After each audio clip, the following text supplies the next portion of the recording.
Druva Maharaja said, My dear Lord, you are all-powerful. After entering within me, you have enlivened all my sleeping senses, my hands, legs, ears, touch sensation, life force, and especially my power of speech. Let me offer my respectful obeisances unto you. My Lord, you are the Supreme One, but by your different energies, you appear differently in the spiritual and material worlds. You create the total energy of the material world by your external potency, and after creation, you enter within the material world as the Supersoul. You are the Supreme Person, and through the temporary modes of material nature, you create varieties of manifestation, just as fire entering into wood of different shapes burns brilliantly in different varieties. O my Master, Lord Brahma is fully surrendered unto you. In the beginning, you gave him knowledge, and thus he could see and understand the entire universe, just as a person awakens from sleep and visualizes his immediate duties. You are the only shelter of all persons who desire liberation, and you are the friend of all who are distressed. How therefore can a learned person who has perfect knowledge ever forget you? Persons who worship you simply for the sense gratification of this big bag of skin are certainly influenced by your illusory energy.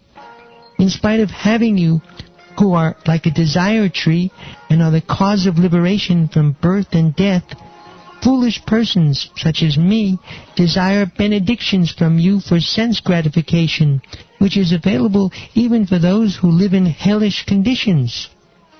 My Lord, the transcendental bliss derived from meditating upon your lotus feet or hearing about your glories from pure devotees is so unlimited that it is far beyond the stage of Brahmananda, wherein one thinks himself merged in the impersonal Brahman as one with the Supreme. Since Brahmananda is also defeated by the transcendental bliss derived from devotional service, then what to speak of the temporary blissfulness of elevating oneself to the heavenly planets, which is ended by the separating sword of time. Although one may be elevated to the heavenly planets, he falls down in due course of time. O unlimited Lord, kindly bless me so that I may associate with great devotees who engage in your transcendental loving service constantly, as the waves of a river constantly flow. Such transcendental devotees are completely situated in an uncontaminated state of life. By the process of devotional service, I shall surely be able to cross the nascent ocean of material existence, which is filled with the waves of blazing, fire-like dangers. It will be very easy for me, for I am becoming mad to hear about your transcendental qualities and pastimes, which are eternally existent. O Lord, who have a lotus navel, if a person happens to associate with a devotee whose heart always hankers after your lotus feet, seeking always their fragrance, he is never attached to the material body or in a bodily relationship to offspring, friends, home, wealth, and wife, which are very, very dear to materialistic persons. Indeed, he does not care for them. My dear Lord, O Supreme Unborn, I know that the different varieties of living entities, such as animals, trees, birds, reptiles, demigods, and human beings, are spread throughout the universe, which is caused by the total material energy. And I know that they are sometimes manifest and sometimes unmanifest. But I have never experienced the supreme form I behold as I see you now. Now all kinds of methods of theorizing have come to an end.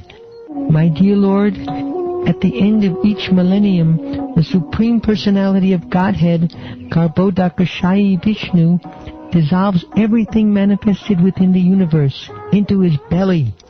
He lies down on the lap of Sheshanaga, From his navel sprouts a golden lotus flower on a stem, and on that lotus Lord Brahma is created. I can understand that you are the same Supreme Godhead. I therefore offer my respectful obeisances unto you. My Lord, by your unbroken, transcendental glance, you are the supreme witness of all stages of intellectual activities.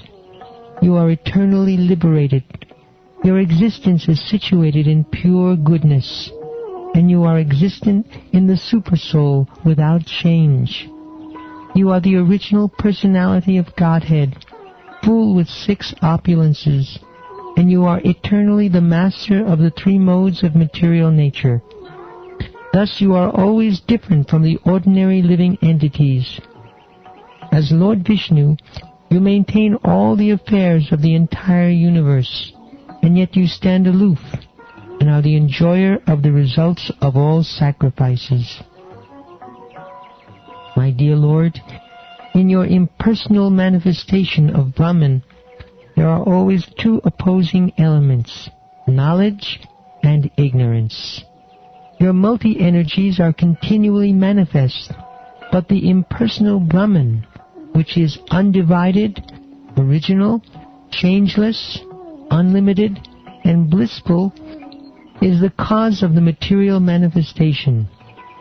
Because you are the same impersonal Brahman, I offer my respectful obeisances unto you.